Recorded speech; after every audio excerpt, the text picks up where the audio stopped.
Assalamu alaikum.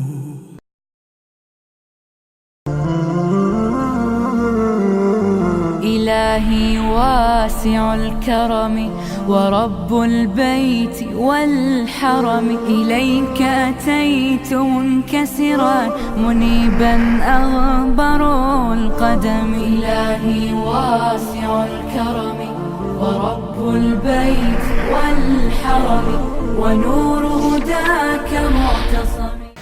أعوذ بالله من الشيطان الرجيم بسم الله الرحمن الرحيم.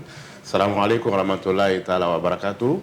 Chers pèlerins, pèlerines privilégiés au d'Allah subhanahu wa ta'ala, chers frères et sœurs dans la foi, vous êtes bien sur la chaîne Hajj TV, la chaîne du commissariat du Hajj, qui s'honore de recevoir en ce jour l'imam Bachir Ouattara, commissaire du Hajj, pour aborder avec nous des questions majeures sur le Hajj 2019. Commissaire, salam alaikum wa rahmatullah. Wa alaikum salam wa rahmatullah wa barakatuh. Alors, monsieur le commissaire, le 15 juillet 2019, à 23h, le premier contingent de pèlerins ivoiriens qui était à Abidjan, il s'agira pour vous de faire un peu le bilan partiel du séjour du contingent ivoirien en terre saoudienne. Naturellement, nous aborderons également, si le temps nous le permet, les questions relatives aux dispositions pratiques liées au séjour de Mina. Il y a dit lié au début du Hajj 2019, également les dispositions relatives au départ, au retour des pèlerins en Terre Sainte. Monsieur le commissaire, vous serez interrogé aujourd'hui par moi, certainement, mais aussi par deux autres invités sur ce plateau. D'abord, El Hadj Yalekoe Salif, journaliste, membre d'Asselu Communication, et ensuite Adja Aïssata Sanogo Bamba, journaliste de la radio Al-Firidaos. Alors, pour commencer, je plante le décor, si vous permettez, chers frères et sœurs. Pour planter le décor, monsieur le commissaire, quelques statistiques relatives au Hajj 2019. Alors, en premier lieu, combien de pèlerins étatiques sont en Terre Sainte aujourd'hui? Alhamdulillahi Rabbil Alamin, thumma salatu wa salam ala Rasulillah. Nous pouvons dire aujourd'hui que le nombre de pèlerins arrivés en Terre Sainte est de 6005 pèlerins au niveau du contingent étatique. Alors, relativement au contingent étatique, et même puisque le commissaire du Hajj assure également un accompagnement au privé, combien d'encadreurs religieux pour encadrer ces pèlerins? Nous avons 144 encadreurs religieux, dont 33 femmes, qui sont chargées de l'encadrement spirituel et religieux de tous nos pèlerins. Tout à fait. Dernière question, statistique. Le séjour du 30 mois, il y a des 30 jours, 30 mois, 30 jours, un mois en entier. C'est près de 9000 Ivoiriens en terre étrangère. En dehors de l'encadrement religieux, il y a bien entendu la prise en charge médicale. Combien de médecins, il y a de spécialistes de la santé également accompagnent le contingent ivoirien? À ce jour, au niveau de la commission médicale, nous avons en tout pour l'encadrement médical, les médecins et paramédicaux confondus, 67 membres, 67 agents de santé. Merci donc, quelques chiffres qui étaient intéressants de faire partager à l'ensemble de nos followers, de tous ceux qui nous suivent. Nous allons maintenant à présent aborder quelques thématiques importantes liées au Hajj 2019 qui vont concerner l'encadrement médical, l'encadrement religieux, la sécurité, le séjour de Mina. Alors on va commencer par El Hadj Salif Yalekoe. Vous, quelles sont les questions qui vous intéressent en premier lieu? Merci beaucoup, El Hadj Sindou. Monsieur le commissaire, salam alaikum. Moi, je vais repartir à Abidjan. Au début du processus, on avait annoncé une digitalisation du processus.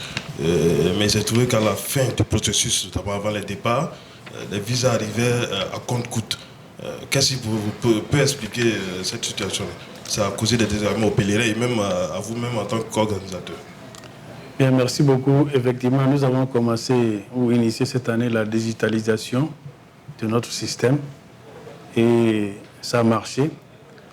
Comme vous savez, tout système, souvent, il faut s'attendre à des blocages, à des bugs. Et c'est ce qui nous est arrivé au moment de la demande de visa. Si vous constatez, après les 3 premiers vols, où les choses sont bien passées, les vols qui ont suivi, nous avons des difficultés, que ce soit au niveau organisationnel. Quand je parle de ces difficultés, ce n'est pas au niveau du commissariat, c'est au niveau seulement, mais au niveau de toutes les entités qui participent à ce plan, c'est-à-dire la délivrance ou la demande des visas auprès des autorités saoudiennes. Et je tenais à signaler que cette année, contrairement aux années précédentes, où les demandes étaient faites et les passeports étaient acheminés au niveau de l'ambassade du Royaume d'Arabie Saoudite en Côte d'Ivoire, cette année, c'est nous, à notre niveau, au niveau de la Direction générale des cultes, où les agents faisaient la demande en ligne au ministère des Affaires étrangères d'Arabie Saoudite. Et une fois les visas obtenus, nous avions la latitude d'imprimer ces visas, parce que cette année, les Saoudiens ont initié ce qu'on appelle le e-visa pour les pèlerins. Donc, effectivement, il y a eu quelques dysfonctionnements, ça et là. Qu'est-ce qui a causé ce que nous avons connu, les désagréments au niveau de nos pèlerins? Nous-mêmes, nous avons subi, mais étant les premiers responsables, notre devoir, c'est de tout faire pour aider les pèlerins, pour réduire leur temps d'attente, que ce soit au niveau à la mosquée ou même à l'aéroport. Faire tout ce qui est notre possible pour que tout se passe de la manière dont nous voulons. Mais malheureusement, nous sommes des humains. Souvent, on peut décider et puis le sort décide autrement. Voilà. Merci, monsieur le commissaire. Je ne sais pas si vous me permettez. Mais déjà, est-ce qu'il y a eu des difficultés, certes, mais est-ce que finalement, tous les pèlerins qui relèvent de leur responsabilité ont pu avoir leur visa pour venir en Terre Sainte? Oui, alhamdoulilah, ce que nous avons dit, le chiffre donné au début, tous les pèlerins ont pu avoir leur visa malgré ces difficultés et sont arrivés en Terre Sainte. Ok, merci beaucoup. Alors, poursuivez, Elaïsa. Tous les pèlerins sont arrivés en Terre Sainte et ils sont hébergés dans quelles conditions? Ils sont hébergés, d'abord je prends Médine, où le contingent ivoirien entre en Terre Sainte par la ville de Médine. Les pèlerins étaient logés dans environ 8 hôtels. Dans ces hôtels, il faut dire que les pèlerins, on peut dire que c'était des hôtels de 5 étoiles. Des hôtels bien équipés, tout le confort que nos pèlerins avaient. Et le séjour s'est bien passé à Médine. Après le séjour de la Mecque et de Médine, pardon, une fois arrivés à la Mecque aussi, ils sont bien logés, comme vous le constatez, dans 4 hôtels, ici à la Mecque. Et comme ça, est-ce qu'il n'est pas possible de regrouper les Ivoiriens dans un seul hôtel?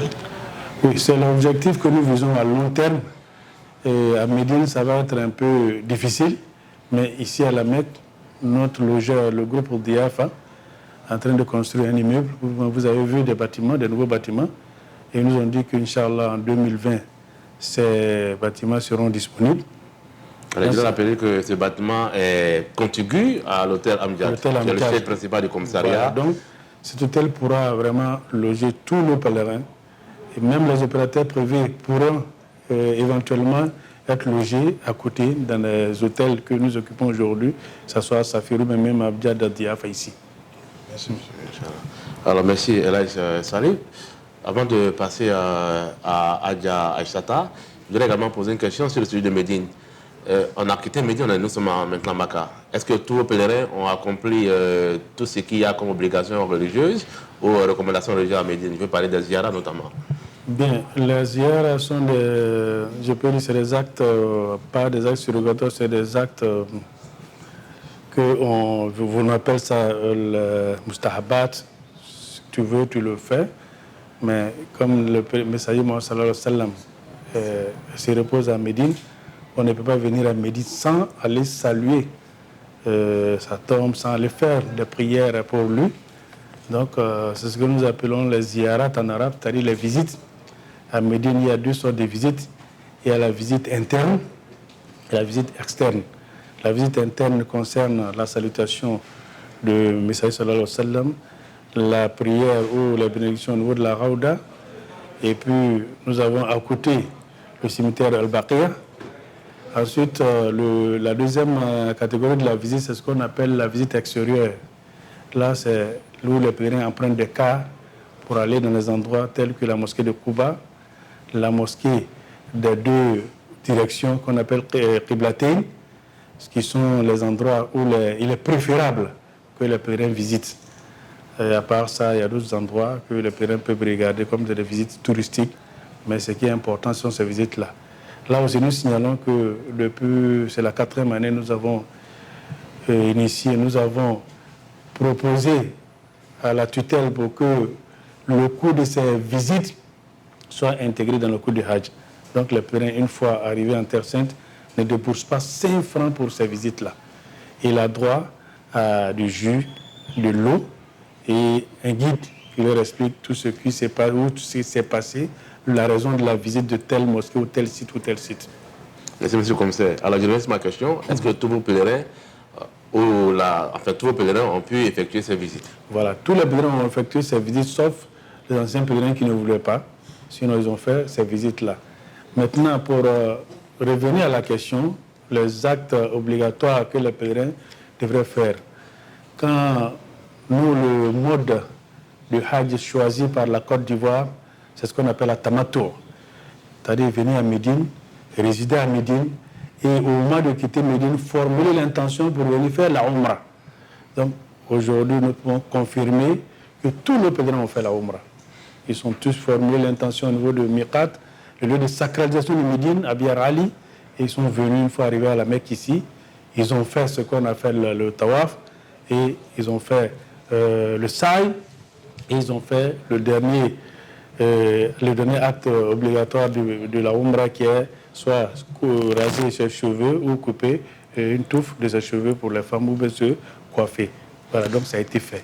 Ok, merci, monsieur le commissaire. À présent, je pense que Adja Issata Sanogo Bamba également a des questions pour vous. Alors, on va lui laisser le micro. Merci, Président. Salam alaikum à nos auditeurs. Merci également au commissaire de bien vouloir éclairer la lanterne de nos téléspectateurs. Alhamdoulilah, nous allons revenir sur l'encadrement médical. Alors, à tort ou à raison, certaines personnes pensent que les Ivoiriens ou les pèlerins ivoiriens seront laissés pour compte au niveau sanitaire, quand bien même cette commission a eu un prix de la part des autorités saoudiennes. Alors, c'est le lieu de vous demander de rassurer d'abord nos pèlerins, mais également nos téléspectateurs quant aux ressources dont dispose la commission médicale. D'abord en termes de dotation en médicaments pour répondre à la demande croissante de nos pèlerins, mais également en termes d'équipements matériels et logistiques pour assurer la prise en charge de nos pèlerins. Merci, Madame Sanogo. Au niveau de la commission médicale, nous rassurons tout le monde, tous nos parents ici, que cette commission est dotée de moyens conséquents. Les moyens pour accomplir sa mission. Depuis Abidjan, il y a un budget, un chapitre qui est prévu pour l'achat des médicaments. Et ces médicaments sont acheminés ici en Arabie Saoudite. Et pendant l'édition, par exemple, prenons l'exemple de l'édition 2018, l'édition passée, tous les médicaments que la commission médicale a acquis, nous ne pouvons pas les utiliser, ces médicaments restent ici. Nous avons une pharmacie, nous avons qui remplit les conditions de conditionnalité des médicaments ici à Amdjad. Et dans tous nos hôtels, nous avons une infirmerie qui remplit les conditions. Je rappelle aussi que pour ouvrir une infirmerie dans un hôtel, il faut l'autorisation préalable des autorités sanitaires saoudiennes. Ceux-là viennent et ils inspectent au jour le jour, à tout moment, est-ce que ceux-là exercent dans les conditions de l'art. Donc ça se fait régulièrement. On n'a pas de problème de médicaments. La prise en charge se fait effectivement. Il y a une permanence tous les jours sur nos 4 hôtels ici à la Mecque. Donc il y a des médecins, les paramédicaux, chacun joue son rôle. Dans chaque groupe, nous avons un représentant de la commission médicale.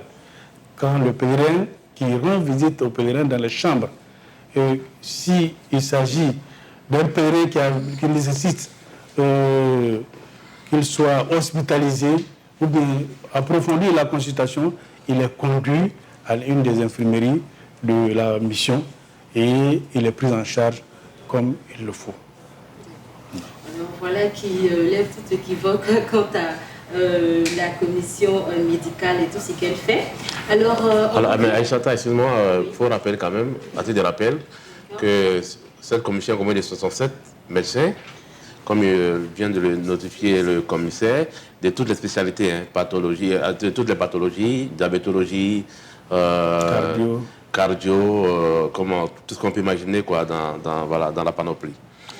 Ce que j'aimerais ajouter aussi pour dire que le service est gratuit, le pèlerin ne débourse pas 5 francs.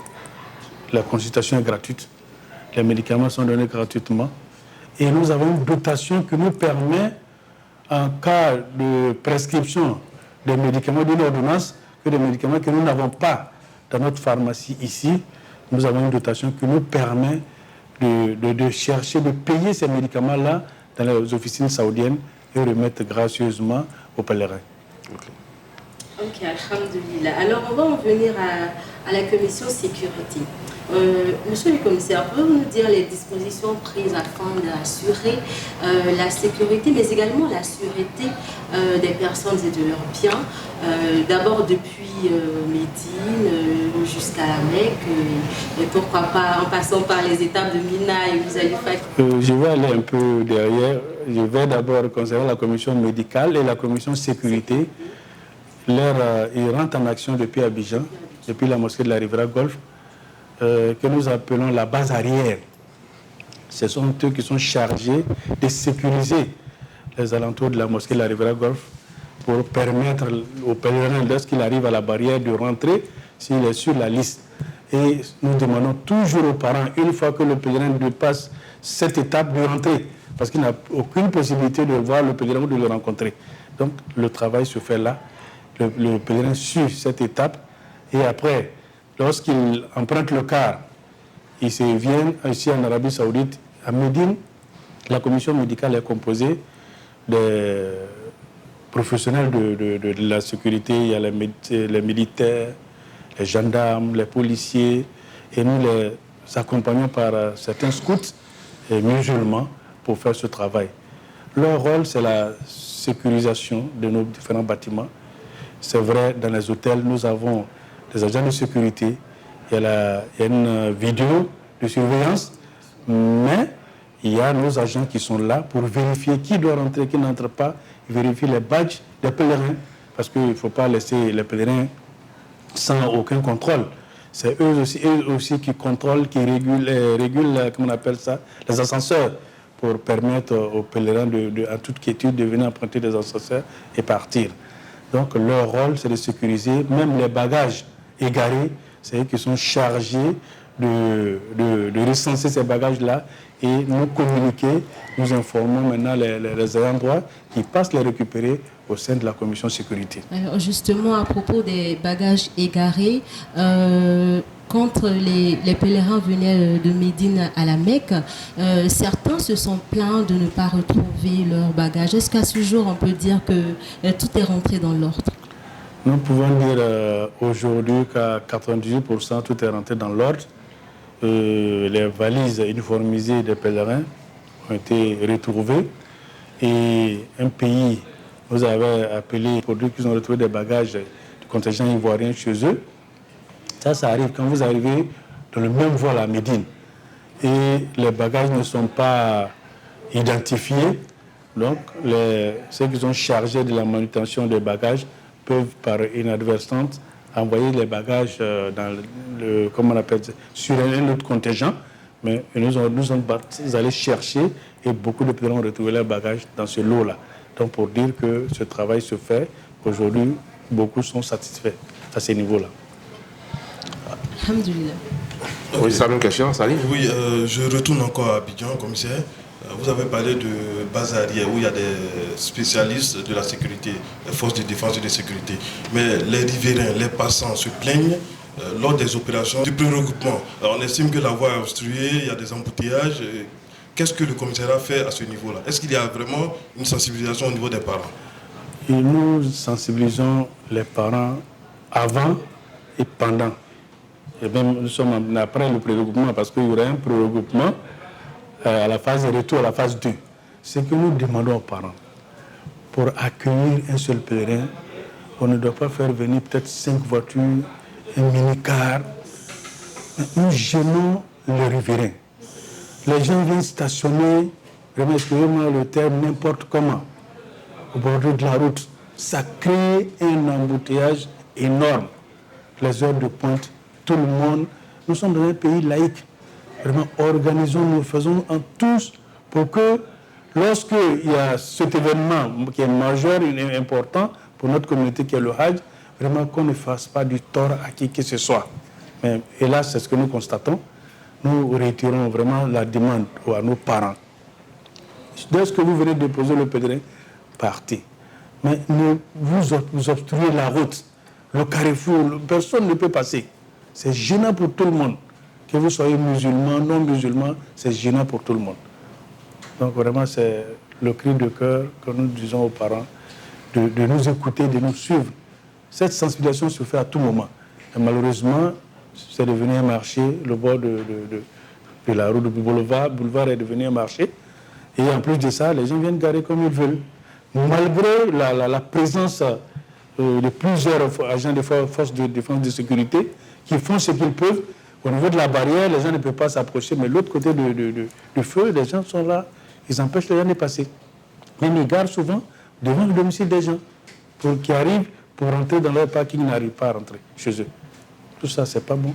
On vient accompagner quelqu'un qui va à la Mecque pour demander le pardon, la rémission de ses péchés. Mais si nous voulons créer d'autres torts, ça sera difficile pour le pèlerin.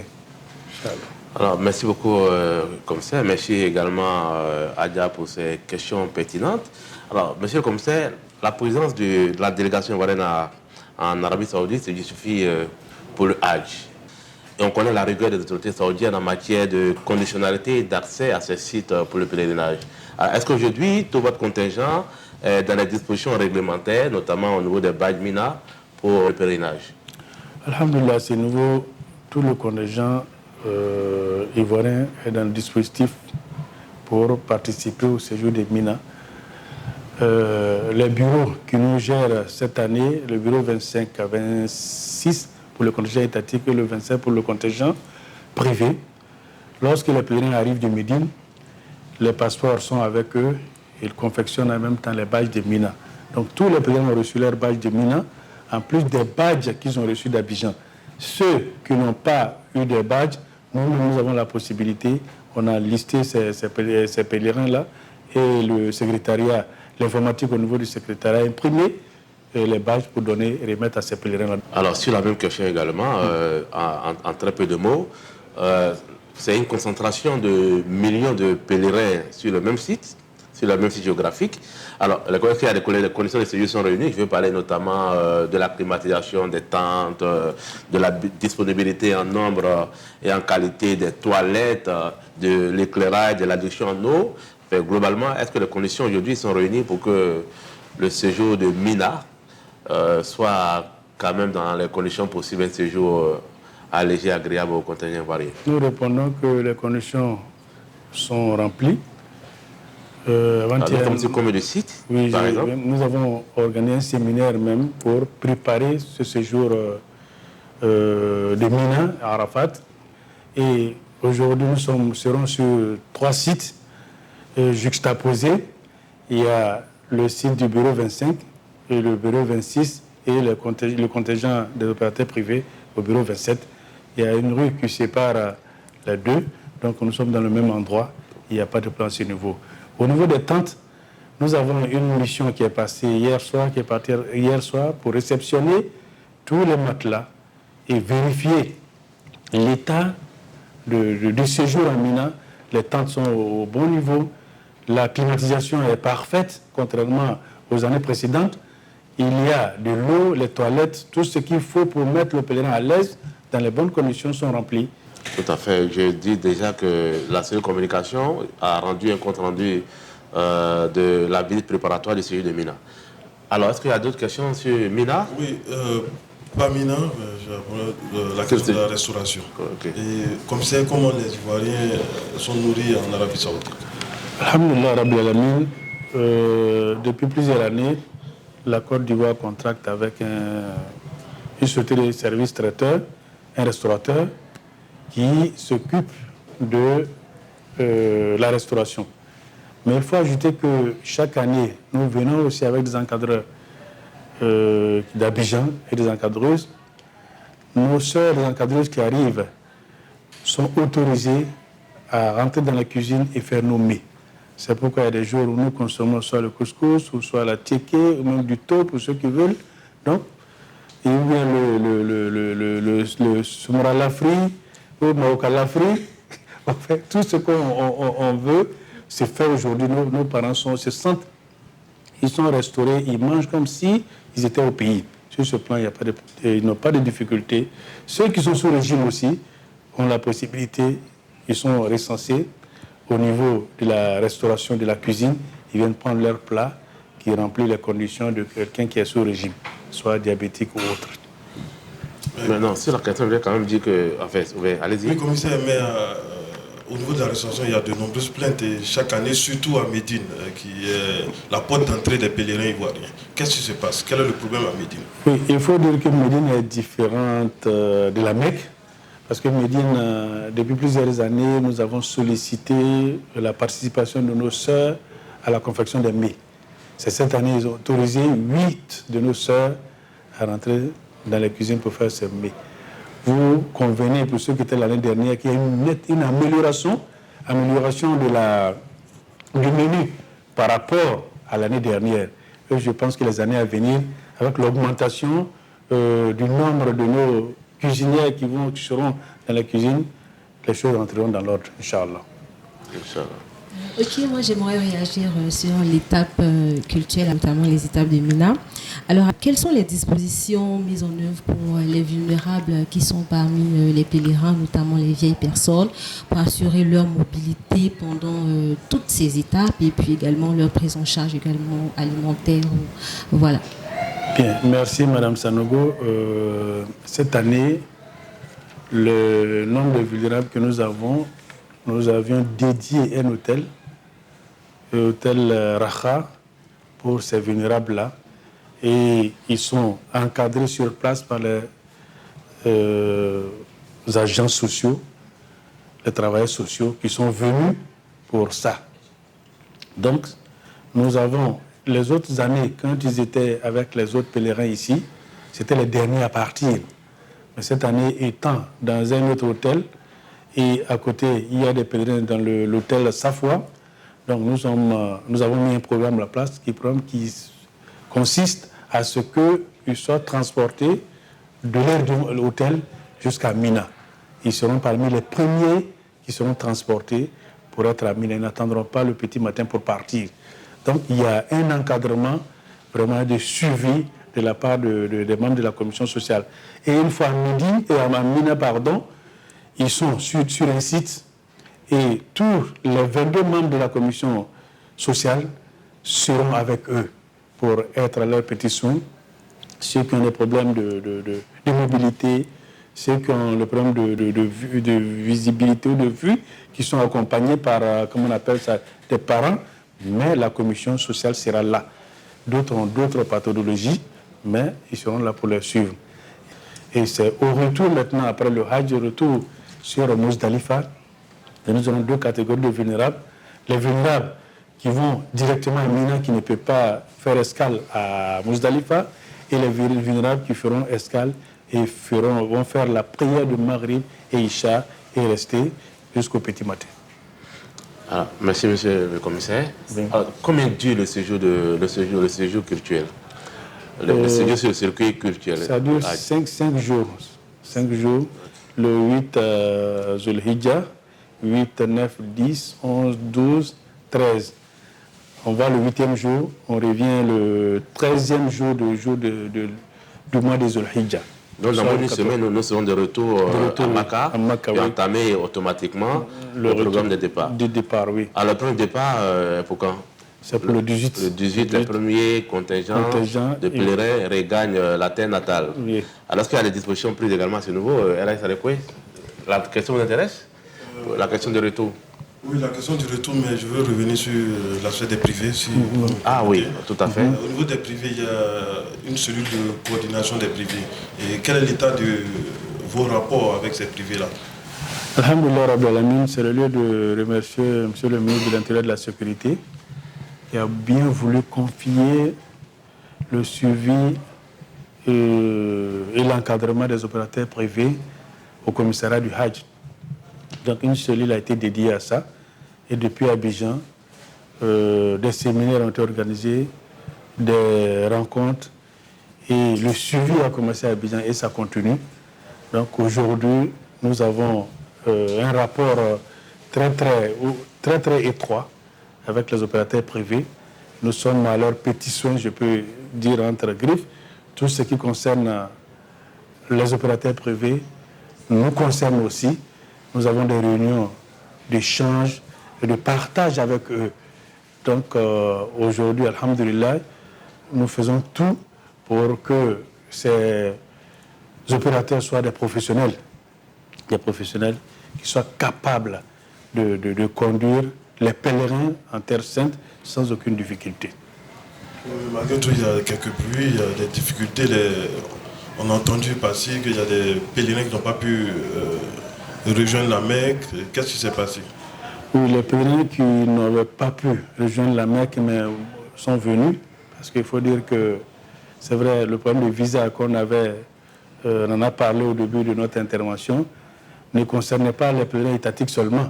Ça concernait aussi les opérateurs privés qui avaient programmé leur voyage et ils n'ont pas pu avoir le visa à temps.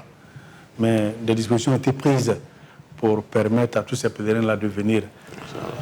Alors, oui, c'est la même question des opérateurs privés. Non. On peut aborder la question des départs maintenant. Voilà, des retours. Allez-y, Adja. Merci. Après l'étape de Mina, le circuit culturel, il y aura bien sûr les premiers vols qui vont prendre le chemin du retour. Mais bien avant, il y aura l'étape des pesées. Alors, elle commence quand exactement, cette étape? Les pesées, nous revenons de Mina pour les autres vols. Et nous avons décidé cette année que les pèlerins des premiers vols charter, c'est-à-dire le vol 1 et 2, et les vols réguliers, vont raccourcir le séjour de Mina. C'est-à-dire qu'ils feront 2 jours après le Hajj et le jour de la fête, au lieu de 3 jours comme nous avons l'habitude de voir. C'est pour permettre à ces pèlerins, dans un premier temps, de venir faire le tawaf du pèlerinage. Parce que quand on finit le séjour de Mina, il faut faire le tawaf qu'on appelle tawaf l'ifada. Si vous n'avez pas fait ce tawaf, votre pèlerinage, vous n'avez pas encore terminé le Hajj. Il faut faire ce pèlerinage. Donc, pour leur permettre de faire ça à temps. Dès qu'ils reviennent le 14, ils vont faire ce tawaf accompagné de sa'i. C'est faire le parcours de Safa et Marwa. Puis, la programmation des pesées, c'est du 15 au 16.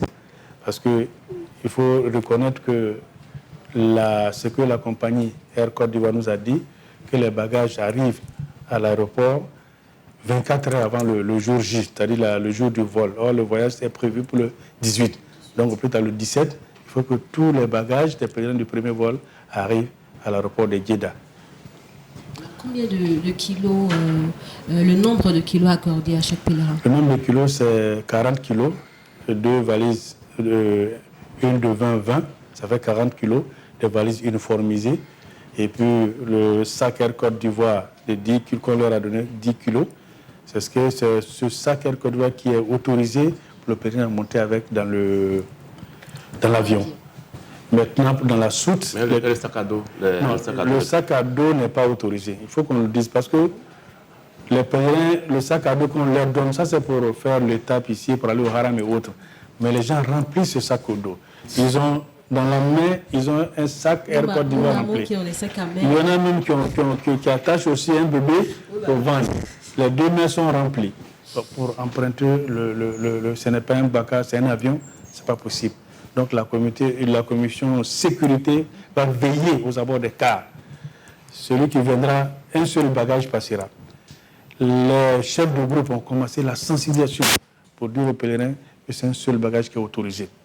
Nous voulons repartir en arrière concernant celui de Mina pour dire à nos parents le messager sallallahu alayhi wa sallam a dit dans un hadith, il dit Ayam minan, ayam aklin wa shurben wa dhikrillahi azza wa jalla. Et le séjour de Mina, c'est un séjour où le bélier que nous avons immolé, nous mangeons, mais nous faisons des zikrs. Nous évoquons Allah, nous évoquons Dieu. Ce n'est pas un lieu où on va aller parler de la politique. Ce n'est pas un lieu où on va aller chamailler, on va aller bavarder, parler de tout, sans même parler de Dieu. Nous devons profiter de ces 2 jours-là, où ceux qui feront 2 jours pour adorer Dieu, pour invoquer Allah subhanahu wa ta'ala. Ceux qui feront 3 jours pour invoquer Allah subhanahu wa ta'ala. Donc, ça c'est important. Maintenant, demandez aux pèlerins qui seront sur ces vols-là de ne pas passer tout le temps dans les magasins à faire des achats. Prenez, on ne peut pas, comment on appelle ça, avec quelque chose à tout le monde. Ce n'est pas possible. Tu ne peux pas prendre toute la Mecque pour partir. Donc, tu prends le minimum. C'est faute, tout le village demande. Tout le monde demande. Donc, un chapelet, les gens ont trouvé l'astuce. Tu vas quelque part, comment on appelle, petit le nez à Djamé, tu vas te servir et puis tu donnes aux gens. Ce n'est pas écrit dessus que ça vient de la Mecque, ça ne vient pas de la Mecque. Mais remplir, et ça ne pourra même pas remonter à la pesée, 1 kilo de plus, ils vont retrancher, ils vont enlever. Et ils n'accepteront aucune valise si ce n'est les valises uniformisées. Si il y a les fret, il y a les sociétés qui font les fret. Si vous avez des agences qui font les fret, si vous avez des bagages supplémentaires, allez-y tranquillement, payez, pesez là-bas et ils sont prêts. Si vous n'avez pas de l'argent sur vous, une fois que les bagages arriveront au pays, à l'arrivée, vous payez, c'est tout. Et sur le séjour de Mina, oui, on a dit que certaines personnes feront 3 jours et d'autres 2 jours. Mais là, je m'adresse à l'imam. Est-ce que celui qui a fait 3 jours a les mêmes récompenses que celui qui a fait 2 jours? Dieu nous dit dans le Saint-Coran, dans la sourate 2, sourate Al-Baqarah, il dit celui qui fait Man ta'ajala fi yawmayn fala ithma alayhi wa man ta'akhara fala ithma alayhi liman ittaqa. Il dit celui qui fait 2 jours, il n'a pas de fait de péché, son pèlerinage est agréé. Celui qui fait 3 jours, son pèlerinage est agréé. Donc ça, c'est prescrit, c'est mentionné dans le Saint-Coran. Il n'y a même pas de discussion dessus. Vous avez le même mérite. Et vous avez le même mérite, celui qui a fait 2 jours, celui qui a fait 3 jours. Aujourd'hui même d'ailleurs, nous l'avons dit, nous avons des contraintes pour permettre aux pèlerins d'être dans les meilleures conditions. On nous recommande de faire 2 jours à midi à Mina avant de venir.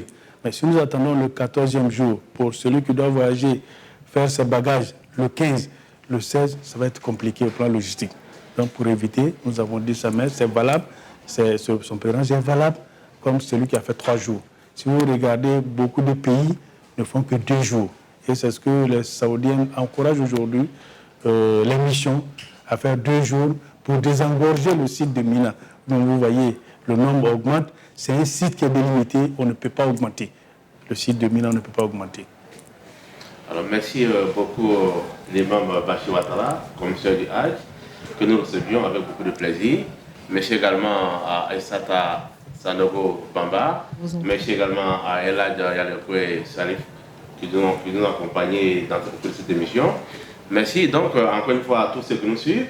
C'était là l'occasion de recevoir l'imam Bachir qui nous a éclairé sur les conditions de séjour des Ivoiriens en Terre Sainte pour le compte de Hajj 2019. Nous avons eu beaucoup de plaisir à vous recevoir et j'espère également que vous avez beaucoup de plaisir à nous suivre. Restez connectés sur IC TV pour d'autres rendez-vous. Merci beaucoup. Salam alaikum wa rahmatullahi wa barakatuh. Wa alaikum salam. إلهي واسع الكرم ورب البيت والحرم إليك أتيت منكسرا منيبا أغبر القدم إلهي واسع الكرم ورب البيت والحرم ونور هداك معتصم فعاف النفس من زلل